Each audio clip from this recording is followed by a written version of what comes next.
فاستوى وهو بالأفق الأعلى ثم دنا فتدلى فكان قاب قوسين أو أدنى فأوحى إلى عبده ما أوحى صدق الله العظيم إن الله وملائكته يصلون على النبي يا أيها الذين آمنوا صلوا عليه وسلموا تسليما اللهم صل على سيدنا ومولانا محمد وبارك وسلم وصلي عليه الصلاة والسلام عليك يا رسول الله وعلى آلك وأصحابك حبيب الله.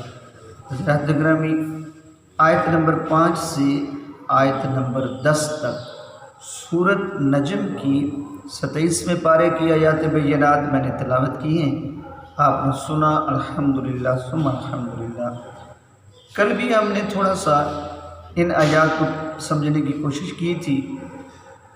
اللہ کریم نے ارشاد فرمایا کہ انہیں سکھایا ہے زبردست قوتوں والے نے، بڑے دانا نے.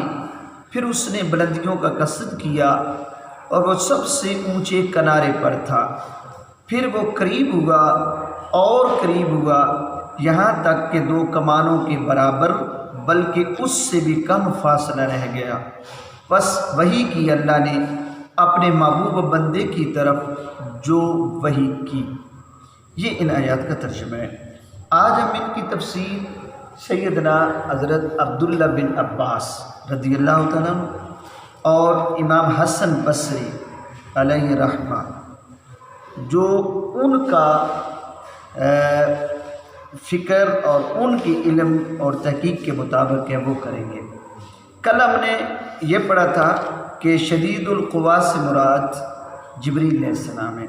آج ہم عبداللہ بن عباس کی تفسیر کے مطابق اس کا ترجمہ کر رہے ہیں کہ اس سے مراد جو ہے وہ اللہ تبارک و تعالیٰ کی 2 صفات ہیں. یعنی اللہ کریم نے اپنے محبوب کو قرآن سکھایا، جیسے اللہ کریم نے خود ارشاد فرمایا ہے کہ الرحمن علم القرآن، کہ رحمان ہے جس نے قرآن سکھایا ہے اپنے محبوب کو. تو یہاں پھر اللہ کریم نے جو ارشاد فرمایا کہ وہ کہاں تھے، وہ تھے افق اعلیٰ پر. یعنی حضور اس وقت کہاں تھے جہاں آسمان اور زمین کا کنارہ ملتا ہوا نظر آئے، اس کو افق کہتے ہیں. تو فرمایا پہلی تفسیر کے مطابق جس کو ام عائشہ صدیقہ رضی اللہ تعالیٰ عنہ آپ نے بیان کیا، اس کے مطابق ہے کہ جبریل علیہ السلام تھے اور جبریل علیہ السلام افق کے کنارے پر تھے. تو دوسری تفسیر کے مطابق کہ تاجدار کائنات صلی اللہ علیہ وسلم خود اس مقام پر چلے گئے جہاں سے پھر انہوں نے فاستوى بلندی کا ارادہ فرمایا. یعنی جبریل علیہ السلام نیچے رہ گئے اور ذات مصطفیٰ آپ اوپر چلے گئے. تو یہ بیان فرمایا. پھر اس کے بعد فرمایا کہ پھر وہ قریب ہوا، یعنی اس سے مراد حضور کی ذات ہے. یعنی تاجدار کائنات صلی اللہ علیہ وسلم اللہ کے قریب ہوئے، یعنی اللہ کریم نے اپنے محبوب کو قریب کیا، پھر اور قریب کیا. کتنا قریب کیا؟ فرمایا فکان قاب قوسین او ادنی، جیسے 2 کمانوں کے برابر فاصلہ یا پھر اس سے بھی کم.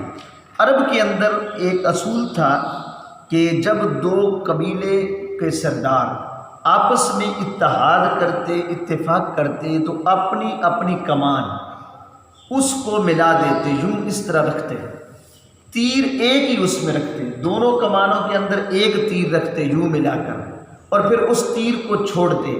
جب چھوڑتے تو اس کا مطلب یہ ہوتا کہ اعلان ہو گیا کہ یہ 2 سردار آپس میں اس طرح ہیں کہ اگر ایک پر کسی نے حملہ کیا تو دوسرے پر تصور ہوگا، اگر دوسرے پر تصور حملہ ہوگا تو پہلے پر تصور، یعنی دونوں جو ہے آپس میں ایک ہو گئے ہیں. تو جب 2 کمانیں یوں ہوئیں تو فاصلہ نہیں رہا. تو اللہ فرما رہا ہے اس سے بھی زیادہ قریب ہوئے. اب اس سے کتنا قریب ہوئے، اس پر علماء کمان خاموش ہو جاتے ہیں. او ادنا، اس سے کتنا قریب ہو سکتا ہے، مزید. لیکن قرآن کہتا ہے اس سے بھی قریب ہوئے. یعنی اللہ نے اپنے محبوب کو اتنا قرب دیا، اتنا قرب دیا کہ 2 کمانوں میں تو ہو سکتا ہے فاصلہ ہو، مگر محبوب اور بندے اور خالق کے درمیان یعنی حضور اور رب کے درمیان اتنا قرب ہوا کہ فاصلے سارے ختم ہو گئے۔ یعنی اللہ نے شب معراج اپنے محبوب کو جیسے دو کمانوں کے درمیان فاصلہ نہیں ہوتا، کچھ نے یوں بیان کیا کہ دو کمانوں کے کنارے یہ ہوتے ہیں، یہ دو کنارے آپس میں ملے، یعنی اللہ نے اپنی محبت اور اپنے محبوب کو جب ان تمام انوار و تجلیات کے قریب کیا، یوں کر لیا، قریب کر لیا، تو مزید اللہ کریم نے اور آگے کر دیا، میرے محبوب مزید قریب ہو جاؤ۔ تو اس وقت کیا حال تھا؟ فرمایا فَأَوْحَىٰ إِلَىٰ عَبْدِهِ مَا أَوْحَىٰ، اللہ نے وحی فرمائی اپنے بندے کی طرف جو فرمائی۔ یہ کلمہ بڑا عجیب ہے، اللہ نے وحی فرمائی، ما اوحیٰ، جو بھی فرمائی، مطلب یہ اللہ نے اپنے محبوب سے کلام کیا۔ کیا کیا یہ نہیں اللہ نے بتایا، جو کلام کیا اللہ نے کلام کیا۔ اس سے پہلی تفسیر کے مطابق کہ جبریل علیہ السلام کو اللہ نے دیا اور حضور کو انہوں نے بیان کر دیا، یا رسول اللہ یہ فرما رہا ہے۔ تو تفسیر ابن عباس کے مطابق ترجمہ یہ ہوگا کہ اللہ نے خود اپنے محبوب کو القا کیا اور کو کلام فرمایا، جو بھی فرمایا، یعنی کو راز کی باتیں ہوئی۔ جس طرح ہم جب پڑھتے ہیں نا حروف مقطعات، الف لام میم، نون، قاف، الف لام را، یہ جو حروف مقطعات ہیں، جب ہم ان کو پڑھتے ہیں تو کوئی مفسر اس کا ترجمہ نہیں کرتا، کیونکہ جب یہ آیات جبریل علیہ السلام لے کے اترے تھے تو جبریل علیہ السلام کو بھی پتہ نہیں کہ اللہ نے کیا فرمایا، یہ کوڈ ورڈ ہے، یعنی اتنی سیکرٹ باتیں ہیں اللہ نے اپنے محبوب سے کی ہیں کہ جبریل علیہ السلام کو پتہ ہی نہیں کہ اللہ نے فرمایا کیا ہے۔ اس کو کہتے ہیں کہ صرف بین اللہ و رسولہ، اللہ اور اس رسول کے درمیان کچھ ایسی باتیں ہوئیں جو مخلوق کو پتہ ہی نہیں ہے اللہ نے فرمایا کیا ہے، اور اللہ نے اپنے محبوب پر جو وہی فرمائی ہے وہ کیا ہے؟ فَأَوْحَىٰ إِلَىٰ عَبْدِهِ، اللہ نے اپنے بندے پر وہی فرمائی، وہی سے مراد ہے یعنی کلام فرمایا، ما اوحیٰ، جو بھی فرمائی، یعنی اللہ کریم نے جملے کو اس طرح بدل دیا کہ کوئی یہ نہ سمجھے کہ یہ فرمایا ہوگا، یہ فرمایا ہوگا، یہ نہیں، اللہ نے فرمایا جو بھی فرمائی۔ بھئی ہم آپس میں باتیں کرتے ہیں نا، بھئی آپ نے اس سے کیا کہا؟ بھئی جو بھی کہا، مطلب کیا کہ میں نے جو کہنا تھا کہہ دیا، تمہیں کیا اس سے؟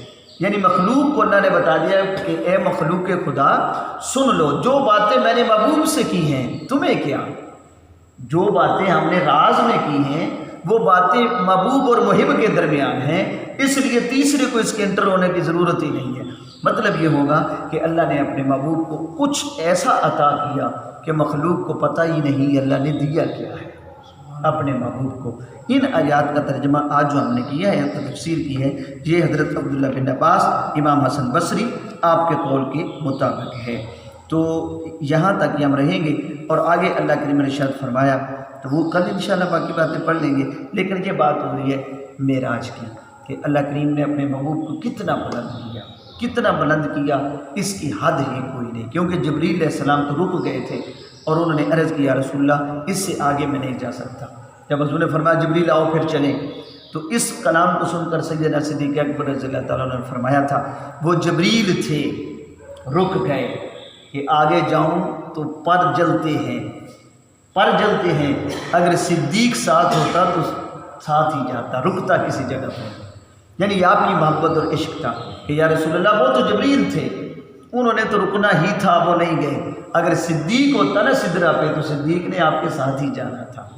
اللہ کریم ہمیں سمجھ کر عمل کرنے کی توفیق